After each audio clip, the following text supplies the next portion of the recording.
स्वतंत्रता दिवस के अवसर पर गया वासियों को भारतीय जनता पार्टी की ओर से असीम शुभकामनाएं। भारत के प्रधानमंत्री के नेतृत्व में कोरोना वायरस जैसे महामारी से लड़ने में भारत आज बेहतर साबित हो रहा है। हम लोग हिंदुस्तान के वासी भारत के प्रधानमंत्री के कदम से कदम मिलाकर के अपना योगदान दें और भारत को आत्मनिर्भर बनाने में सहयोग करें। मैं भारतीय जनता पार्टी जिला मीडिया प्रभारी शेरघाटी नगर पंचायत के उपाध्यक्ष के परिवार कोरोना पॉजिटिव पाए गए। इसके बाद हटिया मोहल्ला को पूरी तरह से कंटेनमेंट जोन घोषित करते हुए सील कर दिया गया है। स्वतंत्रता दिवस को हम लोग राष्ट्रीय पर्व के रूप में मनाते हैं और इस वर्ष 74वां स्वतंत्रता दिवस है। इस अवसर पर पूरे देशवासियों को, बिहार वासियों को, खासकर गया मोक्ष धाम गया वासियों के लिए विशेष शुभकामना और बधाई देते हैं। और अभी इस कोरोना वायरस महामारी में जो पूरा देश तबाह हुए है, इसके लिए नारायण विष्णु से हम प्रार्थना करते हैं कि इस संकट से पूरे देशवासियों को उद्धार करें ताकि सभी लोग स्वस्थ सुरक्षित रह सके और खुशहाल रह सके। यही हमारा सबके लिए शुभकामना है और यही हम चाहते हैं। निखिल कुमार, सचिव, सर्वजन कल्याण शिक्षण संस्थान गया। 70वां देश की आज़ादी का दिवस मना रहे हैं। इस आज़ादी के लिए कोटि कोटि लोगों ने कुर्बानियां दी है और बिना कुर्बानी के कुछ नहीं मिलता। देश की कुर्बानियों में बड़े बड़े बलिदानियों का, बलिपंथियों का त्याग रहा है। एक तरफ शांति के रूप में भी थे लोग, एक तरफ जो है सो ऐसे लोग भी थे जो फांसी पर चढ़ करके और जंग लड़ रहे थे। और गांधी ने जब लास्ट में 9 अगस्त 1947 को जब डायरेक्ट फाइट का जो है सो नारा दिया तो देश में एक अजीब उफान आया। सारे एक तरफ अंग्रेज़ों के लोग, सिपाही लोग खड़े हुए थे संगीनें लेकर के, तो दूसरे तरफ लाखों ऐसी छाती थी जो सीना तान करके आज़ादी के लिए आगे आ गई। 9 अगस्त को बापू ने था महामंत्र उच्चारा था और गांव गली से, नगर डगर से तमाम लोग निकल पड़े थे। और 9 अगस्त को ही बापू ने जब महामंत्र उच्चारा तो हजारीबाग जेल से जयप्रकाश नारायण की टोली भी वहां से भाग चली और नारा दिया और कहा लोगों ने, आज भी काल कोठरी में लिखा हुआ 1942 की आज़ादी के बारे में कि 9 अगस्त को बापू ने जब महामंत्र उच्चारा था तो जयप्रकाश नारायण ने फांद हजारीबाग जेल, जब बागी आधे दर्जन बन बन रहे भटकते, सुनते रहे बाग के गर्जन, लगी जगाने अलग क्रांत की जयप्रकाश की टोली, हिला बकिंघम का पहले सत्ता दिल्ली की डोली। सारे लोगों ने जंगलों में, झाड़ों में रह करके भी अपनी आवाज़ को बुलंद किया और देश से अंग्रेज़ों को भगाया। आज देश की आज़ादी के लिए मर मिटने वाले हम तमाम लोग हैं और देश की आज़ादी तभी अक्षुण्ण रहेगी जब देश में भाईचारा बढ़ेगा, देश में प्रेम बढ़ेगा, देश में भूखमरी खत्म होगी और देश के लोगों ने जो बहुत ऊंचा विचार रखा था कि देश को हम किस तरह मिला जुला करके चलेंगे, इसकी ज़रूरत है आज देश को। हमारा देश काफ़ी आगे बढ़ा है और मेरी पूरी उम्मीद है कि देश जिस तरह से तरक्की कर रहा है आगे भी आएगा। सरकार किसी को हो, देश में जिसको रहना है, हम भी ये बात कहते हैं और सारे लोग कह रहे हैं, जिस देश में रहियो वहाँ ऐसी कहियो, टूट बिलाई ले गई तो हाँ जी कहियो। अगर देश की आज़ादी और उसकी एकता के लिए ज़रूरत पड़ेगा तो हम देश के लिए झूठ भी बोल सकते हैं। मेरा मजहब भी यही कहता है कि भाई देश पहले है, उसके बाद ही कुछ है। इसीलिए राष्ट्र के प्रति हम समर्पित हैं हम तमाम लोगों को 15 अगस्त की शुभकामना और बधाई देते हैं। शेरघाटी विधानसभा के लोगों को भी देते हैं कि जिस तरह हम तमाम लोग मिलजुल करके आपस में भाईचारा बना करके रहे हैं, देश की एकता और अखंडता को अक्षुण्ण रखते हुए हम आगे की ओर बढ़ेंगे। ये मेरा संदेश है और तमाम लोगों को देश में जो आज़ादी आई है और 15 अगस्त की पूरी हम बधाई देते हैं। इन सब संगतों के साथ मेरा यही कहना है और आगे कुछ नहीं। महामारी के दौरान सरकार ने घोषणा की थी कि 350 रुपया पर डे के हिसाब से पैसा मिलेगा, तो क्या रसोइयों लोग को 350 रुपया पर डे के हिसाब से मिल रहा है? तो क्या आंटी आप लोग को पैसा 350 रुपया जो सरकार कहा था उसके अनुसार आप लोग को पैसा मिल रहा है? तो 1500 जो बनाते हैं पहले का खाना वही मनवा रहा है। तो और सरकार हाँ, सरकार सूचना दी है कि 350 रुपया तो मिलेगा खाना कोरोना का बनेगा उसको। हाँ, तो कहाँ अभी तक नहीं मिला? नहीं। तो आपको भी नहीं मिला अभी तक? हाँ, हम मिलेगा तो हम चारों रसोइया बनाएंगे। यानी टाउन मध्य विद्यालय में आप लोग 4 रसोइया, अभी चारों में से किसी को नहीं मिला? किसी का नहीं। खाना यहाँ बनाते थे, अब इंटीरियर में मरीज हो रहा था। हाँ, कितना खतरा पर। नहीं, ये तो बात बिल्कुल सही है आपका कहना। तो क्या आप लोग को जो 1500 रुपया महीना मिलता था वही अभी से मिल रहा है? तो 350 रुपया अभी तक आप लोग को नहीं मिला है? तो कोरोना महामारी जैसे घटना में भी सरकार ने 350 रुपया पर डे के हिसाब से कोरोना के मरीजों को जो खाना मुहैया कराने के लिए रसोइया को जो सरकार ने घोषणा की थी, उसके अनुसार भी अभी तक रसोइया लोगों को एक भी रुपया सरकार के द्वारा जो प्रतिदिन के हिसाब से 350 देने की घोषणा की गई थी वो भी अभी तक नहीं दी गई है। तो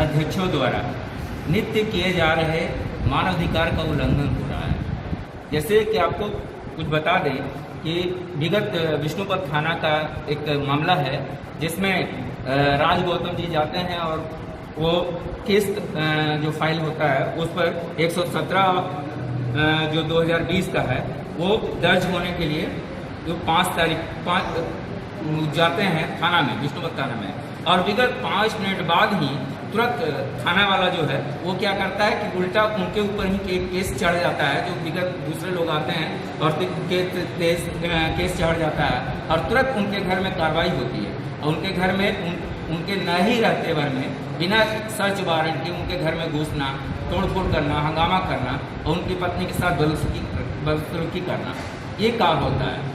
और दूसरी घटना है जो बुनियादगंज थाना का है, जिसका कांड संख्या 125 2020 है के आरोपियों का अपराध का वीडियो भी साक्ष्य है रूप में रात्रि 9 बजे आरोपी के घर का दरवाजा तोड़कर में बगैर कोई सर्च वारंट के घुसती है और हंगामा करती है और उसके साथ दुर्व्यवहार किया जाता है। जबकि पुलिस प्रशासन को यह समझना चाहिए कि हमें जो भी आता है केस करने के लिए या कोई भी बताने के लिए तो उसकी पूरी तरह से समझना उसको चाहिए और समझने के बावजूद भी उसको कोई कार्य करना चाहिए। लेकिन थाना प्रभारी क्या करते हैं कि उनको कुछ समझ में नहीं आता है और वो विपरीत कोई आता है, जैसे कोई कांड कोई केस करने के लिए गया तो उस पर दूसरे ढंग से उसके ऊपर ही आरोप लग जाता है और वो जेल चले जाते हैं।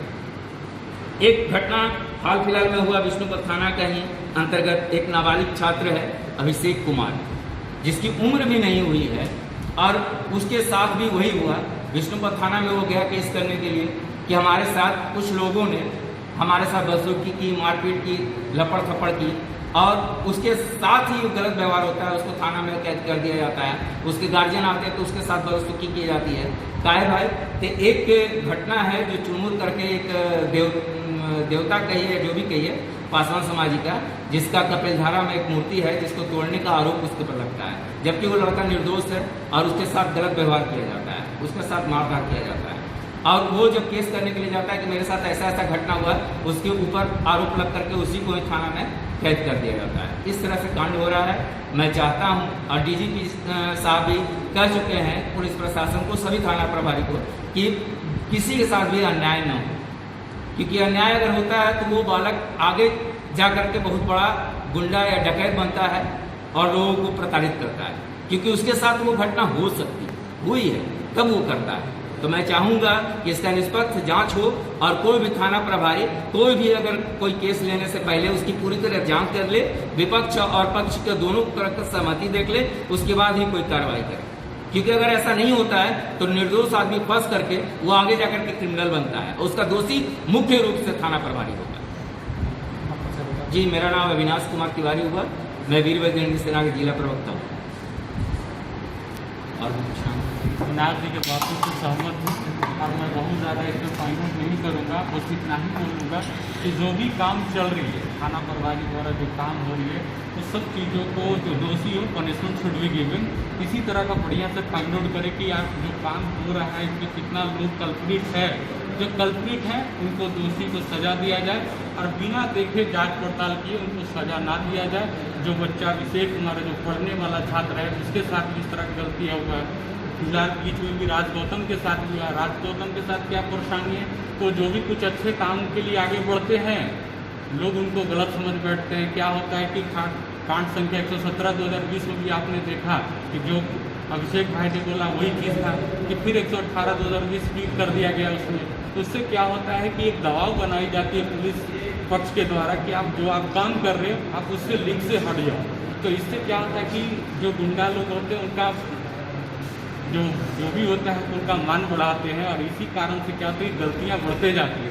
जब गलतियाँ बढ़ती हैं तो अच्छे लोग क्या होते हैं बैक हो जाते हैं और जो भी काम होती है अच्छी ढंग से नहीं हो पाती है। तो मेरा खास करके डीडी साहब से भी एक उम्मीद है कि जिस तरह से काम करते हैं इन लोगों को भी एक ड्यूटी दिया जाए। एक स्कूल में अभी बहुत ज़्यादा शिक्षा नहीं हो पाया है, इन लोग को जो भी शिक्षा मिलता है वो आधा अधूरा शिक्षा लेके आते हैं। जिस तरह से एक रिवॉल्वर लेकर साहब चलते हैं तो उनको ये पूरी पता होती है कि हमको ये रिवॉल्वर से शूट किसी को नहीं करना। तो ठीक उसी तरह से उनको भी ये पता होना चाहिए कि किसी भी मुद्दों पर अगर हम पकड़े तो दोनों पक्षों की बात सुनिए। क्या होता है कि थाना में जाने के बाद जिसका बढ़िया है कि भाई इसका पक्ष बढ़िया चल रहा है, इनका जान पहचान अच्छे है, उनका सपोर्ट किया जाता है। तो वो काम नहीं होना चाहिए। बस यही मेरा एक दरख्वास्त है। Neeraj Kumar, happy right foundation, Bihar president और स्टेट कोऑर्डिनेटर पुलिस कमिश्नर। थाना प्रभारी से काम नहीं होता है, कोशिश किया जाए कि उसको थाना प्रभारी को कर दिया जाए। जिसमें बहुत से महापुरुषों ने अपना अपना बलिदान दिया, संघर्ष किया, तब जाके हमें ये आज़ादी मिली और हम एक स्वतंत्र भारत में रहते हैं। बहुत खुशी की बात है। और सबसे बड़ी बात है कि इस महापुरुषों में बहुत से ऐसे नाम हैं जिनको अभी भी लोग नहीं जान पाते हैं, जो बहुत दुखद बात है। उस आज़ादी की लड़ाई में सर्वोपरि हमारे राष्ट्रपिता महात्मा गांधी, सुभाष चंद्र बोस, पंडित जवाहरलाल नेहरू, भगत सिंह, निजामुद्दीन, मोहम्मद इकबाल साहब, बहुत से लोग थे जो स्वतंत्रता सेनानी के रूप में भाग लिए थे और हमें आज़ादी दिलाई।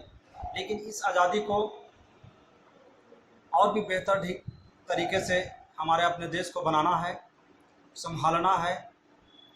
हर धर्म से, हर जात से उठकर अपने देश के लिए काम करना है, ताकि हमारा देश जो है पूरे विश्व में सर्वप्रथम हर क्षेत्रों में इसका नाम आए। सांस्कृतिक हो, अपना बोलचाल हो, वेशभूषा हो, हर तरफ से उत्तम हो। यही हम सभी से अपील करते हैं। हमारा देश एक लोकतांत्रिक देश है, जिसमें सभी राष्ट्र, धर्मों, सभी जाति विशेष के लोगों को समान रूप में देखा जाता है। यहाँ पर किसी तरह के कोई भेदभाव नहीं है। अभी वर्तमान की स्थिति अगर देखा जाए तो कुछ राजनीतिक कारणों के वजह से कुछ मनभेद हो जाते हैं जाति धर्म के प्रति, लेकिन ऐसा नहीं है। हम लोग जब आपस में जब बैठते हैं, गांव शहर के अपने कस्बे में बैठते हैं, तो ऐसा कभी महसूस नहीं होता है कि हम लोग अलग अलग धर्म के लोग हैं या फिर अलग जाति से बैठे हैं। हम लोग के बहुत भाईचारा से यहाँ पर रहते हैं, इसी तरह कोई भेदभाव नहीं है। लेकिन ऊपर के जो पॉलिटिशियन हैं, जो राजनीतिक वजह से है, उन लोग कुछ के अंदर में इस तरह के विचारधारा होता है जो बिल्कुल गलत है। सबसे बड़ी बात और है कि हमारा देश के आज़ाद हुए आज 74 साल हो गया है। इन 74 सालों में हमारे देश ने बहुत सी चीज़ों में तरक्की की है।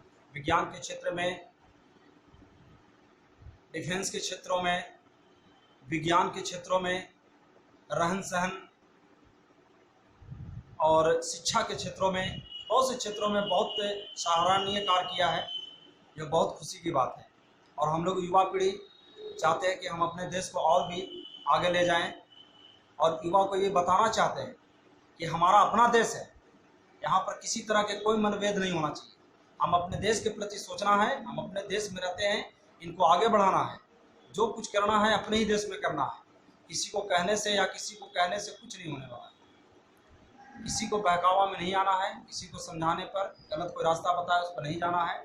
अपने विवेक बुद्धि से ही अपने देश को निर्माण करना है, अब एक सुंदर राष्ट्र का निर्माण करना है। परिचय अपना परिचय बता दें। मेरा अपना परिचय है, मैं वर्तमान में ग्राम पंचायत गोपालपुर के मुखिया हूँ। मेरा नाम परमानंद मणि है और बहुत से युवा साथी लोग भी हमारे से जुड़े हुए हैं। बहुत अच्छा लगता है। इसी तरह खबरों में अपडेट रहने के लिए हमारे YouTube चैनल सुशासन का सर्च को लाइक और सब्सक्राइब करें और अपडेट पाने के लिए बेल बटन जरूर दबाएं।